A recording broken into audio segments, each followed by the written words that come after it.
Hello everyone, the one and only Dark Shadow here again with yet another glorious fanfiction reading. The story I have for today is one that I think you will find to be very enjoyable, because I know I did when I first read it. The story for today is called Cutie Crusader Culinary Chefs by the Princess Rarity. Love that name, by the way. Here we go. It was a regular Sunday morning in Ponyville. The sun was shining, the birds were singing, not a cloud in the sky, and peace everywhere. It was nearly noon when three little fillies awoke in their clubhouse, after a night of fun during their sleepover. "Get your fat flank off of me!" Scootaloo muttered under her blanket, fidgeting. "I can't get up!" Lying on top of her was a snoring Sweetie Belle, still very much in her dreamland.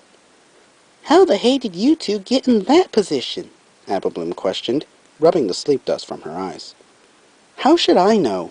the young Pegasus grunted, struggling to get her friend off of her. "But have you seen Sweetie Belle when she's asleep? She rolls around everywhere." Scootaloo stood up on her weak legs, causing Sweetie Belle to fall off of her, with a loud thump, causing her to squeal in surprise. "Scootaloo, what did you do that for?" she whined tiredly. The unicorn filly snatched the blanket and placed it over the top of her. "It's too early to be alive anyhow." "Actually, I reckon it's about noon," Applebloom declared. "We should have been up earlier." "I don't want to get up." Sweetie Belle's voice was muffled underneath the thick blanket. "I'm tired." "Come on, lazy bones," Scootaloo urged, grabbing her friend's tail between her teeth. "We've got crusading to do." "Can't we do that later?" the unicorn protested, still underneath her blanket. "We were up all night." Ignoring the weak argument of her friend, Scootaloo kept a two-toned tail in her mouth and began dragging Sweetie Belle out of the clubhouse. "No!" she growled. "Don't force me out." "Come on, you two," Applebloom called from outside of the clubhouse. "We gotta fuel up." "Then we can go crusading," Scootaloo exclaimed, dropping Sweetie Belle's tail. Said filly whined in frustration and said something along the lines of, "Shut up," or "I want to sleep." Who knows, because before she knew it, she was being dragged once more. "Sweetie Belle, can you just walk?" the violent maned Pegasus muttered as she held her friend's tail in her mouth tightly. "And not be so lazy?" "I'm not lazy. I'm tired," Sweetie Belle argued. I'm pretty sure that's the same dang thing," Applebloom said, raising an eyebrow. "Yeah, and that's coming from the one who isn't a dictionary," Scootaloo chuckled. "For the last time, I am not a dictionary," the unicorn filly pouted, her voice coming out in a squeak at the end. Rolling their eyes and ignoring Sweetie Belle, the three little ponies continued their journey through the acreage to the small household, where they'd find something to eat, then continue their adventures for their beloved Cutie Marks. "Can you stop dragging me?" "Gladly," Scootaloo chuckled, dropping her friend's tail and continuing to walk with Applebloom by her side. "Hey!" Sweetie Belle opened an eye and dashed after her friends. "Wait for me!" Fortunately, the young filly caught up with her duo of companions, and they became a trio once more, the lot of them venturing on the farm, and soon making it to the house, despite their little to no energy of still being extremely tired, having the fact that they had all just awoken. "Applejack!" Applebloom whined. Silence. "Big Macintosh!" No reply. "Granny Smith!" Again, nothing, except the bark of Winona far off in the distance. "Well then!" "Now what?" Scootaloo said, with a deadpan tone in her voice. "I guess we're going to have to find something to eat ourselves," the southern filly shrugged. "Let's hurry it up then. I'm starving." "Me too," Sweetie Belle added as she trotted over to a nearby cupboard and looked inside, hoping to find something. "Nothing." Scootaloo flew off a few inches from the ground and inspected the countertop. "Nope. Ain't anything here," Applebloom said, sticking her head in a drawer. "Wait!" She gripped a bag of bread between her teeth. "Toast?" "Toast is okay," Scootaloo replied, landing on the tile floor. "But we can't fill up on it, especially not what's in that." The bag that contained the bread had maybe 5 slices. It was the proper amount to fill a regular pony, but not nearly enough to satisfy 3 hungry fillies. Well, Sweetie Belle made a quick rendezvous around the kitchen, opening all of the cupboards, inspecting them thoroughly. there isn't anything in there, except this. She pointed a forehoof to a jar of peanut butter. We can't just eat peanut butter sandwiches. Apple Bloom protested, dropping the loaf of bread onto the floor carelessly. We can't go into town and buy more food either, Scootaloo pointed out. We don't have any bits. Sweetie Belle shrugged and then turned to face her 2 best friends. So what do we do now? We need breakfast. Wait a second. Apple Bloom's expression suddenly brightened. The pantry. Granny Smith said that it's only for emergencies. Well, we're starving. Doesn't that count? Scootaloo questioned. You betcha. The farm filly grinned as she led her friends down the hall. It's exactly what the pantry's for, in case we run out of food and can't buy any more. Sweetie Belle gave a wide smile as she and her friends turned the corner. That's perfect, she beamed. I know, Apple Bloom replied as she opened the nearby door. Let's find something. The 3 fillies ran into the walk-in closet, searching for something decent to eat. Quick and easy, an item that they could grab and just chow down on. Or, if it needed cooking, whatever could be heated up in a matter of minutes. How's this? Scootaloo turned to her friends with a package of instant noodles held between her teeth. There's a whole box of them. Ew, those things are nasty. Sweetie Belle wrinkled her nose. I gotta agree, Apple Bloom added. Those things don't ever come out right. Oh.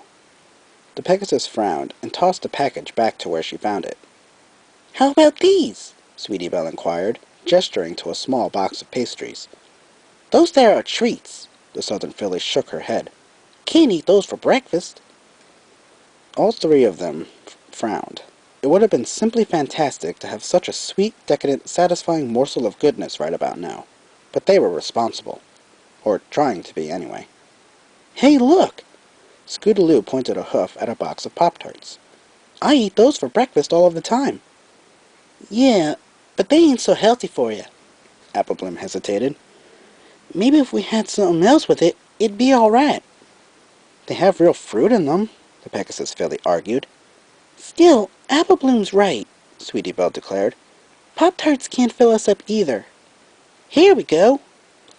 A crash was heard, and soon, Apple Bloom was surrounded by several boxes of pasta. Dang it! Spaghetti? Scootaloo questioned. For breakfast? You got a better idea, Einstein? The farm filly muttered with an eye roll. Well, no, the Pegasus hesitated. But we don't have any sauce. Yeah, we do. Sweetie Belle beamed, rolling a jar over to her friends. Right here. Let's get cooking. Apple Bloom grinned, balancing a box of pasta on her head and exiting the closet, with her partners in mischief right behind her, with Sweetie Belle rolling the jar of sauce along the floor, and Scootaloo carrying the box of Pop-Tarts on her back. So what do we do? The young Pegasus inquired, once the lot of them entered the kitchen. I've never used anything except a toaster before. Well, Granny Smith taught me how to use the oven and stove, the yellow filly said. So I can heat this up. Sweetie Belle can make the Pop-Tarts. Scootaloo can help me with the sauce. I'm not really great at things like this. The unicorn filly hesitated. Oh, come on, Sweetie Belle, Scootaloo urged. You can't be worse than the rest of us. Well, all right, Sweetie Belle shrugged, taking the box from her friend, and she opened it up, looking around for the toaster as the young Pegasus attempted to open the jar of sauce. Come on, come on, come on, she muttered, wrapping her hooves around it tightly and turning. It wasn't working. Scootaloo, hurry up already with that, Apple Bloom called. Now, cook pasta in pot with boiling water. Easy. She took a medium-sized pot from the cupboard and expertly tossed it into the sink. Standing up on the edge of her hooves, she turned the water on, just as a loud bang was heard, with a scream to follow up. Sweetie Belle, what the hey did you do? Scootaloo shrieked as she turned to face her friend, who was standing before a now mangled toaster. The sides of it were practically blown off. The button was sticking out, hanging on its spring, and it was literally smoking. I don't know, the filly replied. I just turned it on all the way because I wanted them to cook really fast. And I might have put more than one in each slot. It's all right, y'all. We'll just eat 'em cold then, Apple Bloom said calmly, trying to soothe her friends. Yeah, put down that box and help me, Scootaloo whined, kicking the jar over to Sweetie Belle. Unfortunately, the jar didn't roll over to its target, and instead, outside. A bark was heard, and then that was it. Winona was off running, with the container of sauce in her mouth. Scootaloo! Both the Earth Pony and Unicorn Filly shrieked. I didn't know it was going to go outside, the Pegasus in question defended. The open door's right there, Sweetie Belle squeaked, as she noticed Apple Bloom running outside after the dog, calling its name. Oh, jeez. Winona, you dumb mutt! Give me that jar!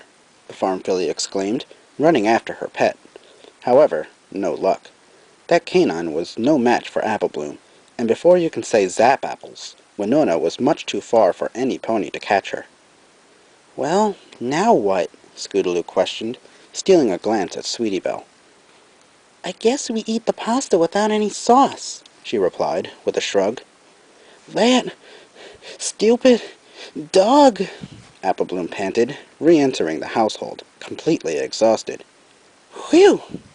She collapsed on the floor, when all of a sudden, another scream nearby caused her to go deaf.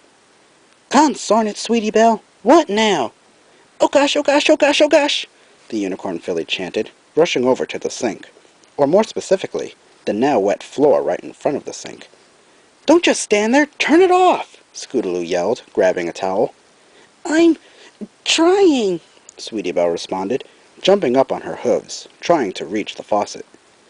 As the Pegasus tried to dry the floor, her friend proceeded with her jumping, and within seconds, the water was turned off.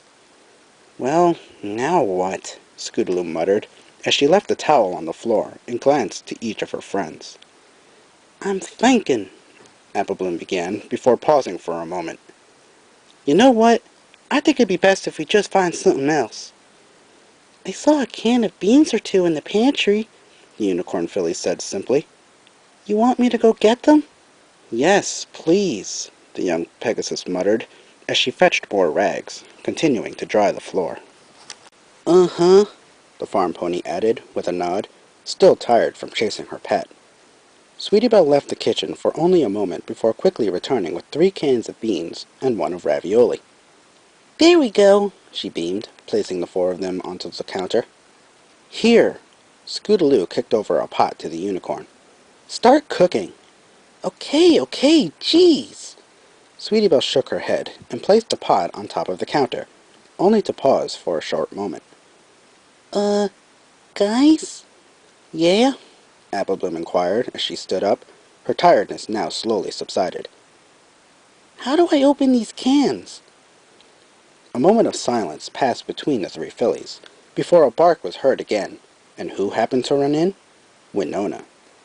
The dog blew by one of its owners, and nearly tackled Sweetie Belle, grabbing one of the cans, then dashing out of the household at lightning speed. You dumb mutt! Get back here and give us back that dang can! Apple Bloom yelled, running out of the house with her friends, chasing after the border collie. It was late in the afternoon, almost 2 o'clock to be precise, and basking themselves in Celestia's sun, on a bed in a room in the back of the house, 2 figures lay together, half asleep, enjoying one another's company.